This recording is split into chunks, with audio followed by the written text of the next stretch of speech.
Sometimes we forget why we're here. It's easy to fall off track. These help us remember.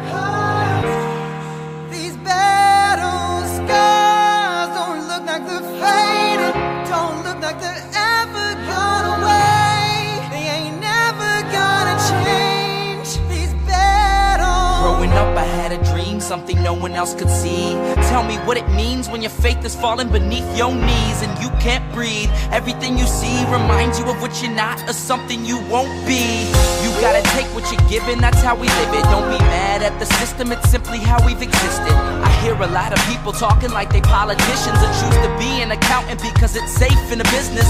Not because they wanna do it, just because they heard it pays. And who the fuck wants to be poor knowing that's how we've been raised? Society is getting heavy, I can feel the weight. The pressure of success is like 100 million pounds of shame. And that's the reason I'm staying up late, trying to find a way to escape the stereotypes this day and age is making me feel like the only way I'll be happy is getting signed to a label and making money through rapping. I wanna share my emotion because this world is attacking the very principle of life that lets the people be happy. If you don't have a reason to breathe, why even live? These battle scars are impressions of everything that it is. Don't look like they're faded, don't look like they're ever gone away. They ain't never gonna change. These battle scars don't look like they're faded, don't look like they're ever gone away. They ain't never gonna change. These battles. If I had a voice that reached 100 million people, I'd tell them there's a reason that we're all created equal. Cause some decide to be great and some decide a sequel to an average person's life is simply what they want to be. So you make your decision, all I know is what I'm given. Won't define the life I lead or the way I dwell in existence. I've seen a greater image on the walls of where I'm living, and the words twisted and scripted remind me of something written. Faith is a gift that is given down to the people. If one believes it, one receives it. It's given if it is needed. Don't ever think you're trapped in a life that you never wanted. Your options are infinite, that's some mathematical logic. I'm not saying I'm a prophet, I'm speaking for what it's worth. These lyrics define my prayers and these battle scars on my church. Not saying I'm a prophet, I'm speaking for what it's worth. These lyrics define my prayers, these battle scars on my church. Don't look like they're faded, don't look like they're ever gone away. They ain't never gonna change. These battle scars don't look like they're faded, don't look like they're ever gone away. They ain't never gonna change.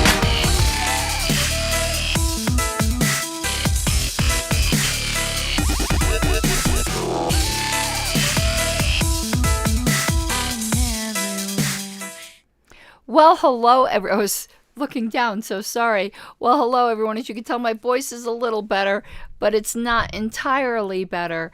So, yes, how are you doing?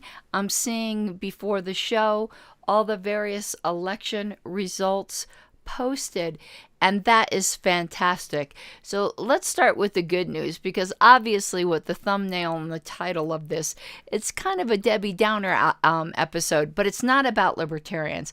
I'm actually thrilled with the way, I mean, obviously we want more wins, okay? But a lot of people think I'm super bummed that I didn't win my race. I didn't expect to win my race. There was a chance. It certainly wasn't an unwinnable race. I got nearly 8%. It was at 8. The percentage went down a little bit when more votes came in. I am really thrilled with that. It's my first run. This is a heavily Republican area.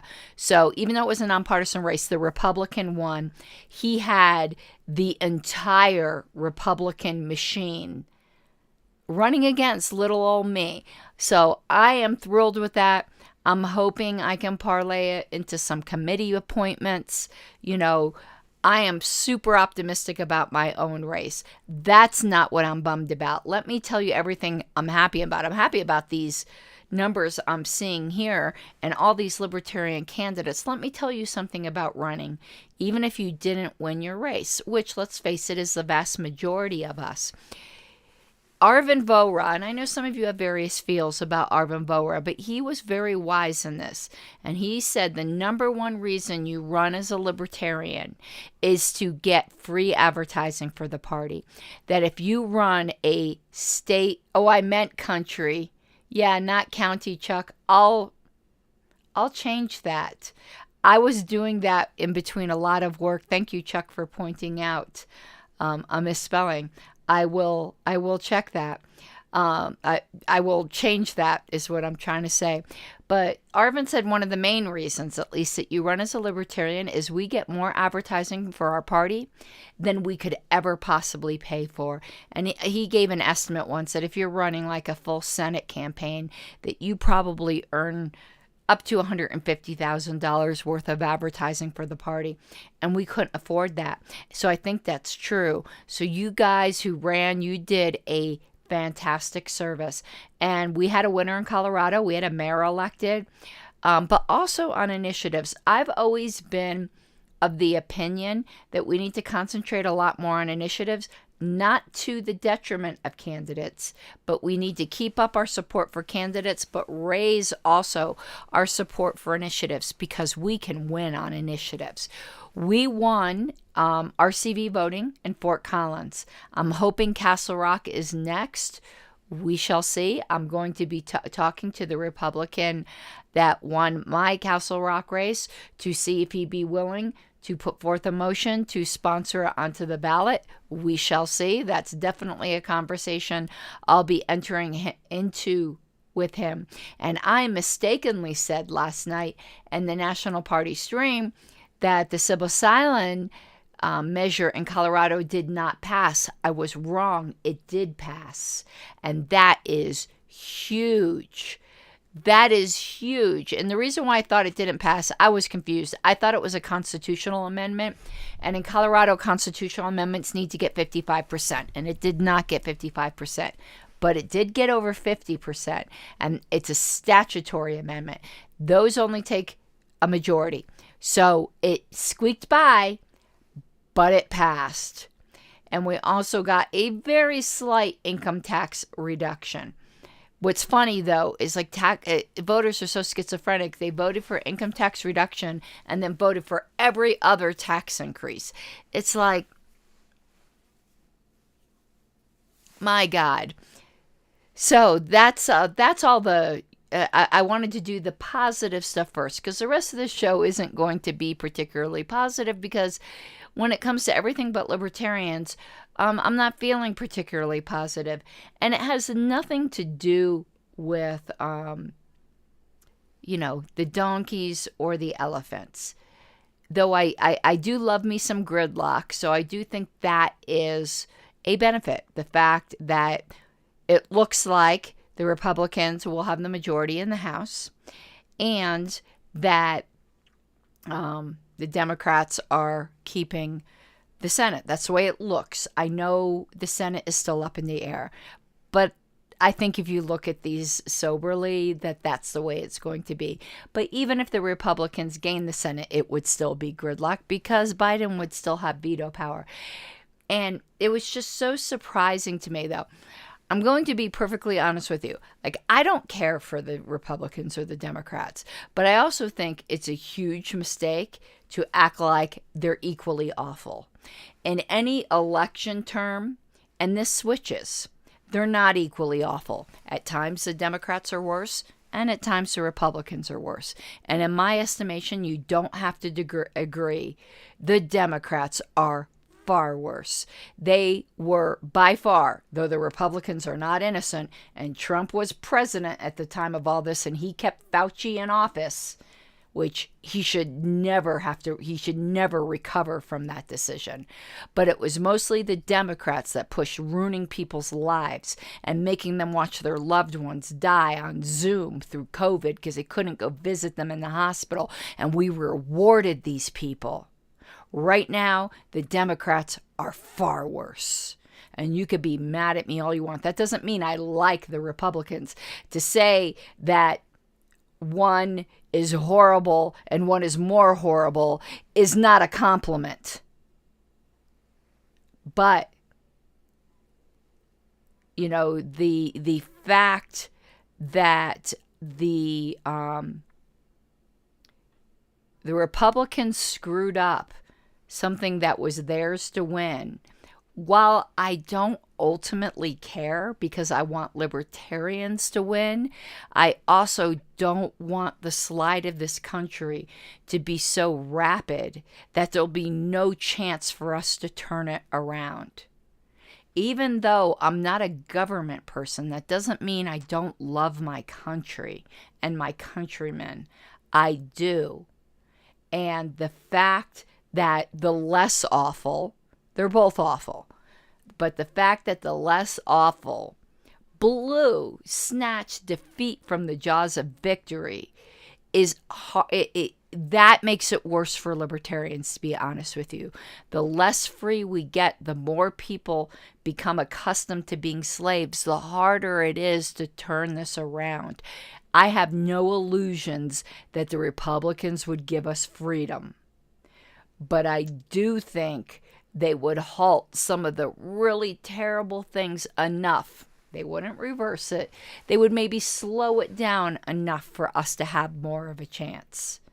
But make no mistake about it, I'm not a fan. I just think one is slightly less terrible, but they're both terrible. I agree with the makers of South Park when they said, I hate Republicans. Well, I don't like saying Republicans because I know plenty of Republican people that I like. So let me word it to more abstract. I hate the Republican Party, but I fucking hate the Democrat Party. And again, I don't care who gets ass mad about that. I've made my position clear. Libertarians do not endorse Republicans. You don't drop your drawers for Republicans. Shame on Mark Victor. Like, shame on Gary Johnson. Like, you just don't do that. But I'm not going to pretend like they're equally awful, because they're not. And you are delusional if you think they are. But none of them are great. So I thought it would be better for us as libertarians, to be honest with you, if they had more of the gains they predicted. But that isn't really what has me, like, despondent, as I said in my video title, because honestly, like, boo-hoo, cry Republican tears. You know, I don't cry for them. They screwed it up. They put up terrible candidates. You know, their fault. You know, what's it like in Handmaid's Tale? Your fault. Your fault. Like, I'm not shedding any tears. My sadness is for this country and for the cause of liberty. But what has made me say that we have literally gone into the crapper. And this issue, even though I'm going to happen to be talking about Democrats, it could have just as easily happened with Republicans. We literally, and if you're a more Democrat person out there listening to this and you deny this, you are a liar. You are a liar to yourself. We have literally a senile dementia patient as president of this country. And there are half of the countrymen are fine with that just because he happens to be sporting their team jersey. He is suffering from dementia. It is elder abuse, what is going on. But just because he happens to be on your team, y'all are okay with it. And that is vile. You ought to be ashamed of yourself.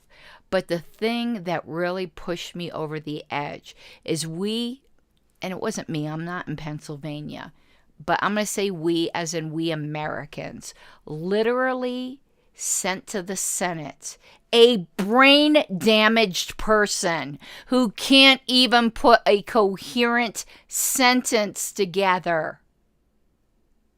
All because of the letter by their name.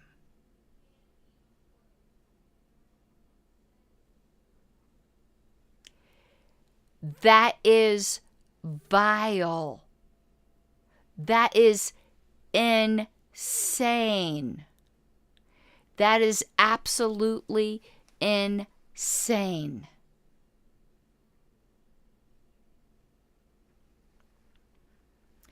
And nice dream, I already explained my opinion. I never said the Republicans were good. I said they were awful. I just think one is more awful than the other. I'm not a single issue person. Roe v. Wade has been sent back to the states. I didn't support the overturning of Roe v. Wade, but that's done. That was one of the biggest mistakes that has happened. But I do think the Republicans are slightly less awful. If you have a problem with that, see ya. I don't give a shit. I don't think Roe is a state issue. I have to be honest with you. I just don't agree constitutionally. I don't think if in fact women have the right to control their own bodies, and I'm pro-life, by the way. I'm a pro-life person speaking against the overturning of Roe versus Wade. If in fact the issue is bodily autonomy, states shouldn't get to control that any more than they should get to control whether or not you own slaves. If it's not about bodily autonomy, then yes. But I happen to believe it is about bodily autonomy, even though I think women should choose life. I do think they have control over their own bodies. That in order to make the libertarian case against abortion, you have to go into tort law. And I don't trust the government to do that right. I've done whole shows on abortion, on why I, as a pro-life person, believe the government should stay out of the issue. That's my position. I don't really care what anyone thinks about that anymore. I really don't. I was not in favor of deleting the abortion plank. But anyway, I'm not arguing abortion. Not arguing abortion with you, Winter. You say, think what you want, have fun with that. I've done plenty of shows on abortion. The same question getting asked 20 times as if I never thought of that is just insulting my intelligence. It's a tort issue. But I've got into that multiple times before. But the issue here is that we have a dementia patient for president, and we elected a brain damaged senator, all just because of the letter by their name. Because let me tell you what I respect in a weird way. For instance, let me give you my own town council race. The incumbent is a progressive. I don't agree with her on hardly anything. But she worked hard and represented her progressive opinions very competently. She was a competent woman. She wasn't the greatest communicator, but she worked hard and again, was qualified.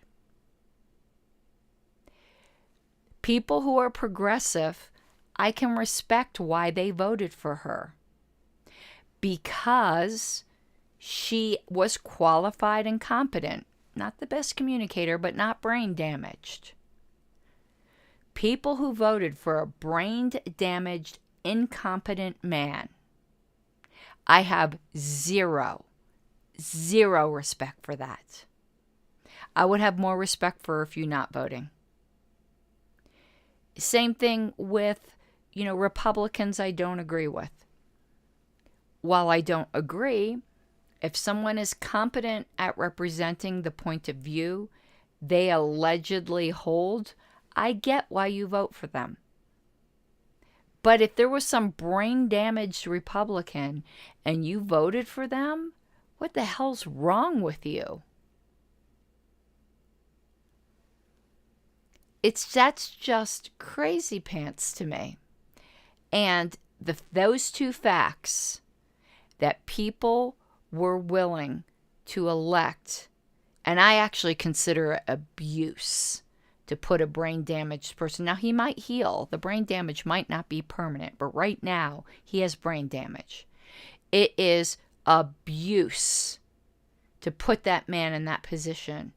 We are also engaging in elderly abuse to have a demented, and I mean that in the medical sense,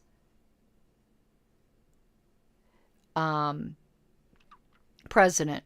Now, the brain damaged guy won because the Republicans put up a shitty candidate. I mean, that's a fact as well. As I said, it was theirs to lose and they lost it. But the fact that if you had such two terrible candidates, that everyone should have just stayed home. Or I don't know if you have write-ins in Pennsylvania, just wrote in NODA or something. But we are so polarized right now, it doesn't matter what anyone's positions are. It just doesn't matter. It just matters what jersey you're wearing if you're a member of the duopoly. I do think third-party politics are different. Some people get upset with me and go, oh my God, well, you're being hypocritical because you vote straight Libertarian. Third-party politics are different. You're voting for the party more so than the candidate, and that's because of the duopoly, because they make us fight for our lives every election cycle because there is voter suppression. It's voter suppression of other parties. If we weren't in that position, people wouldn't be quite so willing to just go hold the nose and vote for the L. But third-party politics are entirely different than major party politics. And I have to tell you, anyone can be mad. Well, and I know people are mad because we've gotten emails at National. People can be mad all they want. Good on Chase Oliver for forcing a runoff. And if they had RCV in Colorado, they wouldn't have to spend all the money on a runoff. The runoff would have happened already. But good on Chase Oliver. I'm proud of him for doing that, forcing that runoff. If the Republicans had nominated a decent candidate there, maybe that wouldn't have happened either. But when we're fine as a country, when I mean we as a country, not necessarily you or anyone else.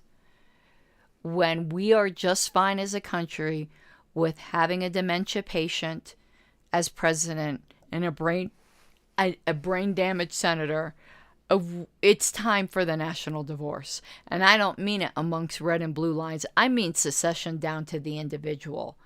There is a way. The problem is it probably wouldn't be peaceful. And as a pacifist, yeah, that's just something that's just too terrible for me to contemplate.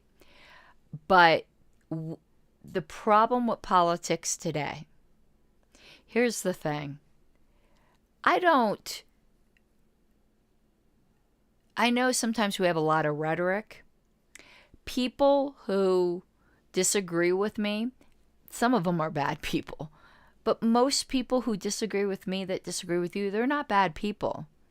And as you know, I've become more and more convinced that political determinism is real. They're not bad people. They just think differently and they want different things.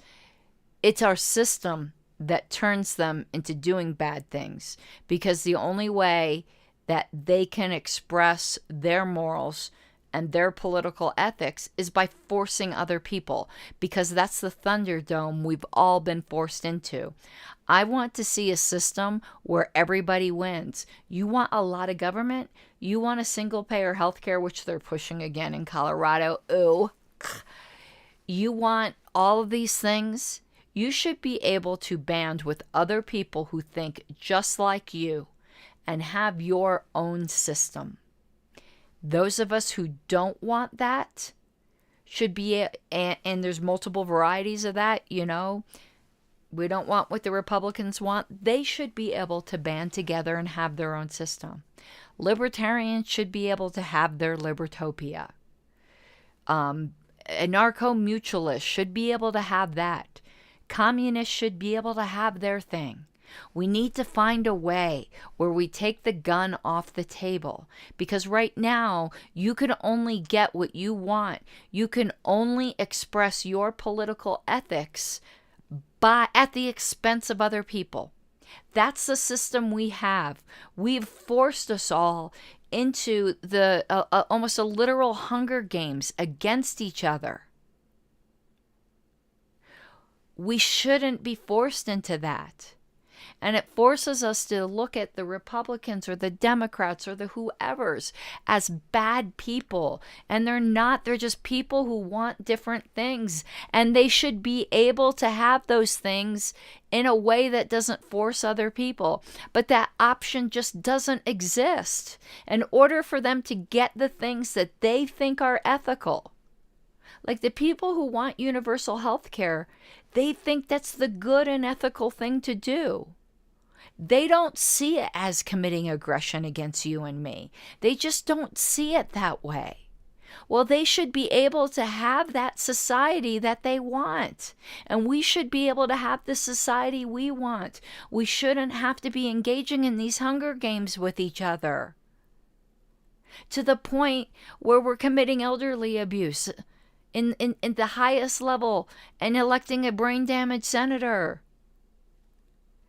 And having people get up on stage and call half the country just terrible people. And then the other half's calling the other half just terrible people. Yeah, there are terrible people in this country, but they are the minority.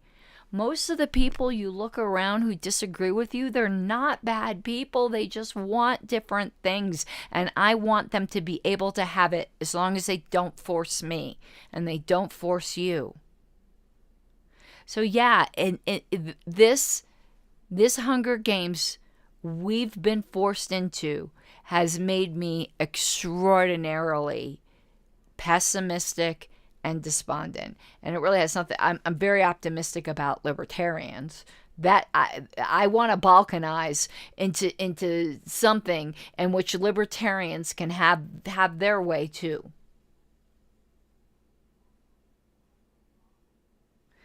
But I'm more than ever convinced that balkanization is the only way that we're going to take this gun off the table, where we're not going to be forcing people to, do this and that. Like it's crazy to me. How does everyone not? And again, it's the political determinism. I see it, other people don't. That doesn't make me better than them.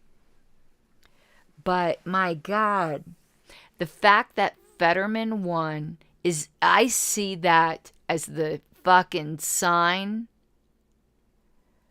of the doom of this country. And Daniel, I have 2 eyes and a brain. He's not my patient, and I can say what I damn well want. And Joe Biden has dementia, and John Fetterman is brain damaged. If anyone doesn't like that I say that, like I said to Laura Epke, turn the channel, Senator. But this is anybody celebrating the blue whatever, you're fiddling while Rome burns. I've got 2 good eyes and a brain, and I'm going to use them. Now, with all of this depressing kind of downer attitude I have right now, when I'm usually a hopeless optimist, no, I'm not giving up. I'm giving myself I've taken a social media break. When you see me back on social media, my spirits have lifted. But when I'm like super down, I don't like bringing other people down. You come to the show like voluntarily. You don't accidentally see it like you might on my Facebook feed or you might on my Twitter. So I'm taking as much time as I need to get my optimism back. And I'm going to say it again because I know people will take me out of context. Saying that I think both duopoly parties are terrible but one is more terrible isn't an endorsement of the one that I think is slightly less terrible. And the minute they got on power, get in power, whatever, I would think they were probably more terrible. I am constantly switching my opinion on that. So, I'm sure if we had a Republican president right now, all of a sudden the Democrats would realize that, they are supposed to be anti-war and they are supposed to be pro-civil rights. I miss the old left. Like, if the whole Democrat Party was like Bill Maher right now, I probably would love them a hell of a lot more than the Republicans, because I don't like authoritarians. But I miss the leftists like the way Bill Maher's talking now. And before she left, like Tulsi Gabbard, even though she said things I didn't agree with. Where the hell is the anti-war left? One thing that was said so great today, and I do form coalitions with people on the left because I do have issues in common with them. We had a guest speaker at the LNC who was from the Green Party. But she's a RCV activist. I work with her really closely, and I loved what she said about the Green Party. And I don't know if this is true of the Green Party in every state, but it certainly is true of them in Colorado. They're very pro-gun. So what Linda said was, you move far enough left and you get your guns back. And I just loved that. Like, there are things we can agree upon, So I know haters will be like, oh, Republican chill, blah, blah, blah. No. Yeah, just because one is a slightly less bigger pile of shit doesn't mean that they're not a pile of shit. But, my opinion on that changes. They lost it. I think if they had dominated in this particular race, get a few libertarians in there as well, it would have been better for this country. And I do think our slide into utter hell has been accelerated. Honestly. Because nobody's anti-war. If nobody's going to be anti-war, I'd at least want somebody who's not trying to destroy the economy. And I know the Republicans have their own issues with the economy, but I do think they're better on the economy. Bite me. I do think they're better on the economy. And right now I know I can't afford shit. And I am really ass mad that we rewarded a party that forced vaccines into people. And I know some Republicans did that too, and every single one of them, no amnesty, no forgiveness. But it was much more a Democrat thing. Forced vaccines into us. Kept kids out of school, which is going to cause intergenerational poverty. You had people dying alone. You had people dying because they were denied surgeries. It was crazy. Every single one of them should have been punished. And of course, I would have just loved it if they were all voted out and libertarians got put in. That would have been poetic justice.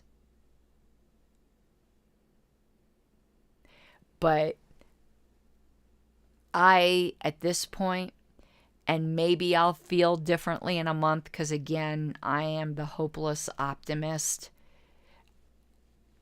I think we're doomed. I hope that's not true because I love my country. But my God, what a clown world on both sides. What a clown world. And how delusional were the Republicans? with the and I listened to commentators from both sides, and it seemed like they were probably right.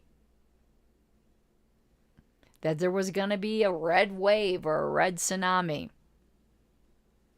They barely had a period on a light day. All right, guys. So, yeah, this was a bit of a downer show. I'm going to go back to talking about history and getting to my happy place. And I guess we'll see how things go. I hope both parties give us better candidates than retreads.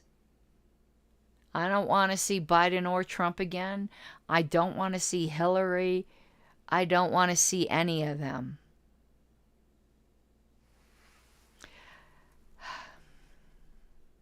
All right. I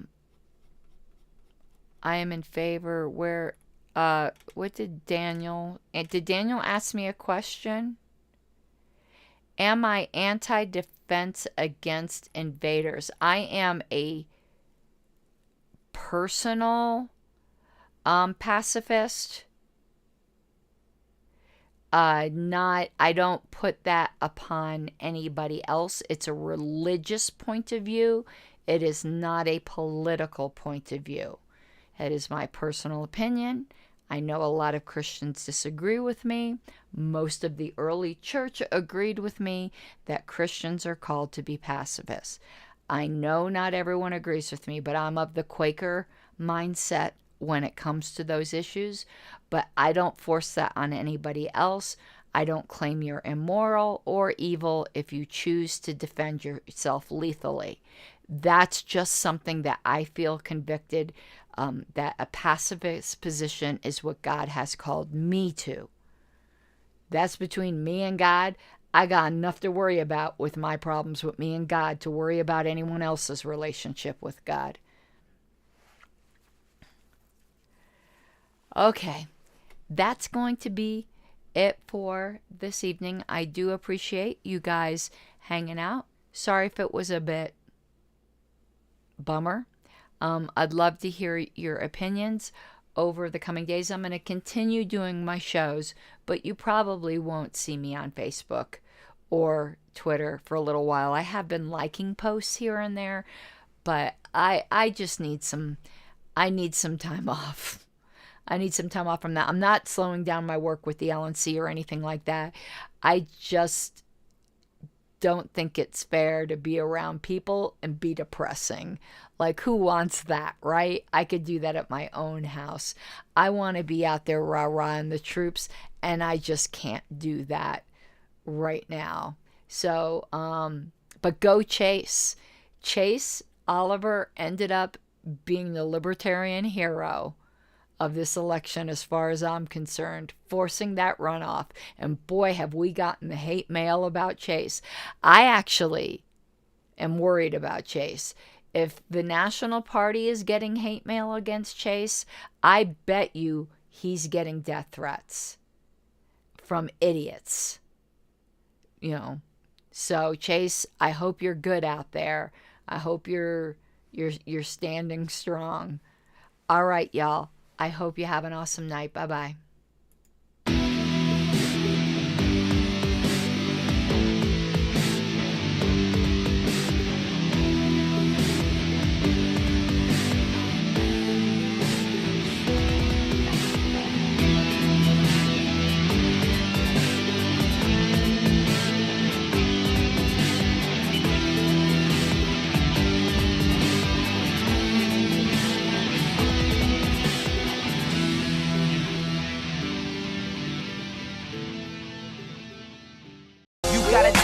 Given, that's how we live it. Don't be mad at the system, it's simply how we've existed. I hear a lot of people talking like they politicians and choose to be an accountant because it's safe in a business.